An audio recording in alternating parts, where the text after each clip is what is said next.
Hello everybody, and in today's video I'll be predicting all 10 games of Game Week 9 predictions of the Premier League. And well, you can see that game that I'll be predicting at the end of the video. It is Arsenal versus Liverpool.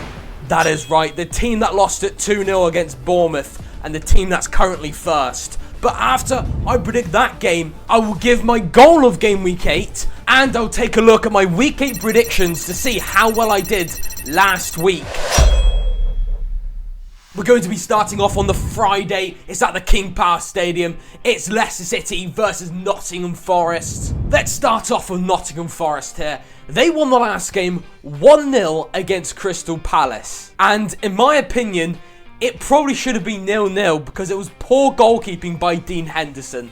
But a goal's a goal, and overall, Elliot Anderson, why did he have to leave Newcastle United? In my opinion, he should have been man of the match, but Chris Wood got it. He was absolutely electric. He's constantly pushing forward. His passing's fantastic. But it's not just him, it's how Nottingham Forest play. They had loads of chances against Crystal Palace, and so did Crystal Palace. And Nottingham Forest, I think, are now in 8th position. But they're playing Leicester City, which Fatawu, in the Championship, he was fantastic. He looks like a great, fast young talent.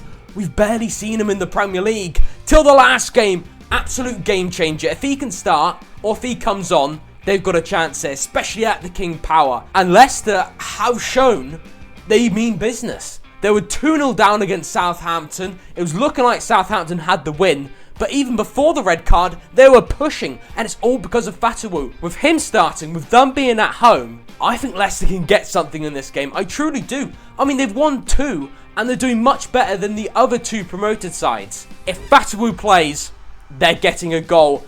And they're keeping it tight at 1-1. Come the final whistle. But if I would pick a team, I'll pick Nottingham Forest. We move over to the 26th of October, the Saturday kickoffs. It's at the Etihad Stadium. It's Manchester City versus Southampton. And now Man City, you could say, he's got another easy game as Southampton are sitting in 19th. And they bottled the 2-0 lead against Leicester. I mean, it can't get any worse. Now they're facing Man City at the Etihad. I know Man City just about scraped it against last place Wolves, and we'll get onto Wolves later on in the video, but they scraped it.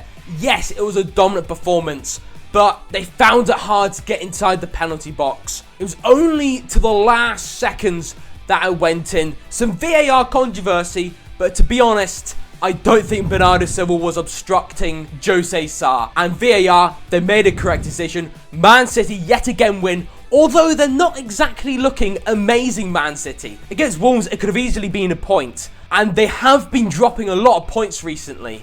But De Bruyne is returning, and they're home. Man City are definitely going to win this 4-1 come the final whistle at the Etihad Stadium. We move over to the G-Tech Community Stadium. It's Brentford versus Ipswich Town. And Brentford, they were 1-0 up. Couldn't hold off against Manchester United. It could have been a draw, especially knowing how meh Manchester United have looked.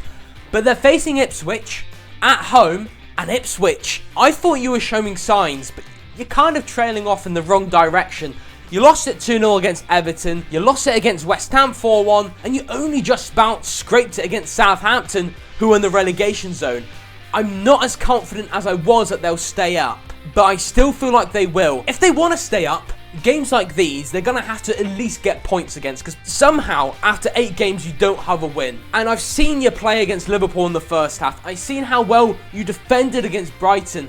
I've seen how you played against Fulham, and those were promising signs. Surely, against this mid-table side Brentford, they can get at least something. In fact, I've been backing up Ipswich for the last few weeks, because I honestly do feel like they've got the quality in that side. And I'm going to do it again. This is going to be the last time I back them up. I'm going for an Ipswich 1-0 win to finally get the win. We move over to the Amex Stadium. It's Brighton and Hove Albion versus Wolverhampton Wanderers. And Brighton, they won at 1-0 against Newcastle. I am very annoyed. We'll get on to Newcastle later on in the video, but they scored for their first shot. It wasn't really properly deserved in that game. And they're currently in 5th, and they're facing last place. Which, can I say, Wolves, you're not getting relegated. I said in my table predictions, you are finishing 15th. And if you want to check it out, it's up here. But You did very well. I mean, Manchester City found it very hard to get into your penalty box. They had to constantly do long shot after long shot, and it was very unlucky right near the end. John Stones got a header, and the goal that Wolves did score, that was some fantastic team play. And now they're facing Brighton, and I think Brighton are going to win. They're a better side than Wolves, but it's going to be a close game. So I am going to edge the favourites, especially at home. I'm going to go for a common scoreline, 2-1 to Brighton and Hove Albion. We move over to Villa Park as Aston Villa versus AFC Bournemouth. And Aston Villa obviously are playing in the Champions League, as this video is actually recorded before the Champions League games. So coming into this, they are going to feel a bit tired. I think the Champions League was hassling them. That's why they dropped a few points here and there. But against Fulham, they did well to get 3 points. Those are some great 3 points.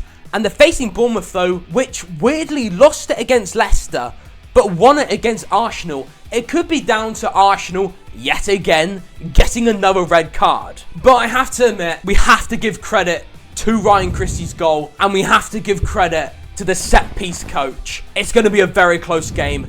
And Bournemouth, you're going to score a couple of goals coming into this game, 100%. If tactics like that can work, then yeah, you beat Arsenal, so why not push against Aston Villa? And considering Aston Villa are going to be tied from the Champions League, I could see this being a draw, but I'm not going to go that way. I feel like it's going to be close here and there, but overall, Aston Villa have the quality. I didn't back them up last week, and look what they went and did. They won it. So Aston Villa, you've got the quality off the bench, on the pitch, everywhere. You're winning this game, but it's going to be a high-scoring, very tight affair.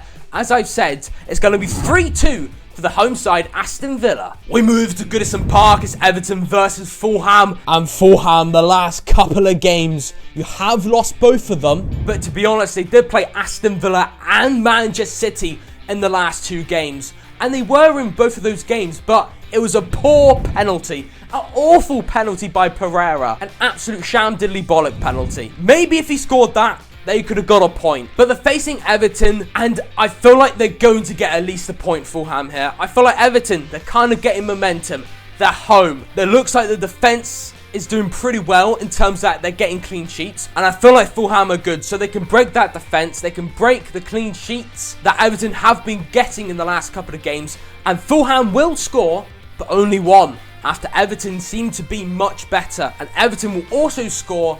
And you know what? I'm going to go down the middle. I can't split the sides. Because Everton, they're back. They are back like they were at the end of last season, in my opinion. So they can definitely get a point. I'm going down the middle for another 1-1 draw between Everton and Fulham. We move to Selhurst Park. It's Crystal Palace versus Tottenham Hotspur. Tottenham, you won it 4-1 against West Ham United. Absolute battering. Heung-min Son has now returned, and we can tell after he destroyed West Ham's defence. Got himself a goal, great performance, but then the problem is they could win 4-1 against West Ham, and then the next week absolutely get destroyed, and Crystal Palace need a win. And in this game, I think Crystal Palace can really push, because in my opinion, they deserved at least a point in the last game against Nottingham Forest. Dean Henderson, it was a poor save attempt against Chris Woods, but we go past that. He's still a good keeper. And Nketiah had so many chances. But you know what? Crystal Palace, they've been barely scoring. And Tottenham Hotspur, they've got the likes of Van de Ven at the back. I know they do have quite an open defence, but Van de Ven, he is electric in pace, and he can track back really fast to get some last-ditch tackles from players like Nketiah in those positions, from players like Eze. So I feel like he'll do his job. Tottenham will get a clean sheet like they're getting against Man United, and I am not going to go for an upset here. They're not going to bottle it, and they're going to win this 2-0 to Tottenham Hotspur as Crystal Palace take on Spuds. We move to Stamford Bridge. It's Chelsea versus Newcastle United. And Newcastle, how many shots do you need before you score? You know what? Alexander Isak, sometimes he's in offside positions when he shouldn't be. And his overall shooting and his clinicality has gone this season. Hopefully, it doesn't remain that way. Hopefully, we can get back on the right foot. But I think there's so much positives to take out of the Brighton game. The amount of shots we had, the fact that we controlled the majority of the game is a positive. You know what? We have been well structurally sound against Manchester City, against Everton, and against Brighton. We were unlucky not to get 3 points against Everton and 3 points against Brighton, in my opinion. And we look much better in the last 3 games in the Premier League than we did beforehand. I know we're getting more points beforehand, but the games were quite 50-50. Here, we look much better, and we can get a point. I don't think we'll get 3, because Chelsea are going to be wanting to return back on it after they lost it against Liverpool. And Chelsea, fair play to you, because your squad is really coming together. Really coming together, and especially at Stamford Bridge, I don't see you losing it, especially against a team like Newcastle, which hasn't won for quite a while. So I'm going down the middle for a common 1-1 scoreline yet again. We move to the London Stadium. It's West Ham United versus Manchester United, and I'm pretty sure Kaibi Mainu is actually injured till November. Kaibi Mainu is an absolute great player. That's a huge loss. So they've got a few injuries here and there, and Man United are not in a great state. But the owners have trust in Erik ten Hag to keep his job, as Man United scraped it against Brentford, although they did have the majority of the shots in that game, and they're currently sitting in 12th. So Erik ten Hag is scraping his job at the moment, but they're playing yet again in the Europa League, so they're going to be a bit tired. And they're facing West Ham, which they haven't looked good. They got battered against Tottenham. Poor defending, open defence, and massively open defence. But Kudus got red carded, and I don't think he'll be available for this game because of it. I think if I would go for a winner, I would go for Manchester United, because I still feel like they're showing better signs than West Ham. And they do have world-class signs in them. It's just something is not gelling. But I'm going to go down the middle still. I just feel like they're going to be tired from the Europa League game. They've got some key injuries like Kaibi Mainu. And Manchester United, they're in 12th. And you know how Manchester United sometimes like to perform. We've seen how scrappy they can be. And I feel like, especially at the London Stadium, I think West Ham can capitalise Man United. But I would not be surprised for a Man United win, especially without Kudus. I was going to go 1-1, but because I've gone so many 1-1 draws, I'm going to up it to a 2-2 Desmond draw between these two sides. And it's the game that everyone's been waiting for. It is at the Emirates Stadium. It is the Gunners versus Liverpool. Liverpool won it against Chelsea. Congratulations, Liverpool. Alisson Becker is still injured, but Kelleher is doing a good enough job. And it could go either way. Honestly, if Arsenal get a red card before they take the lead, Liverpool wins this, especially after losing against Bournemouth. I feel like Liverpool most probably are the favourites. I think logical thing to do, I don't know who's going to win this. I would go down the middle, but I feel like I want to go Arsenal. There's just something telling in my mind that Arsenal are going to bounce back. I mean, Nottingham Forest won against Liverpool, so why can't Arsenal? Honestly, if they don't get a red card in this game, I think they will win it, but I am going to back up Arsenal, but it could go either way. I'm very uncertain. I'm going for a common scoreline, 2-1 to Arsenal, but Liverpool could easily nick it, or it could be a draw. I'm absolutely diddly clueless. And goal of game week 8, I'm going to give to Ryan Christie, because first of all, it was a great top left goal, and when Ryan Christie scored, he said it worked. So the set piece coach actually did some good tactics, which makes his goal of the week even better. But how did I do in game week 8? Was it better than the last week? Not too much better. 5 points. Yeah, I don't think anyone's predicting Bournemouth to win that Arsenal.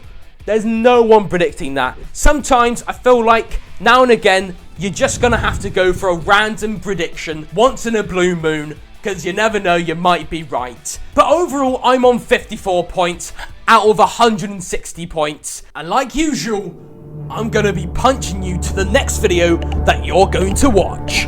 Toodle pip!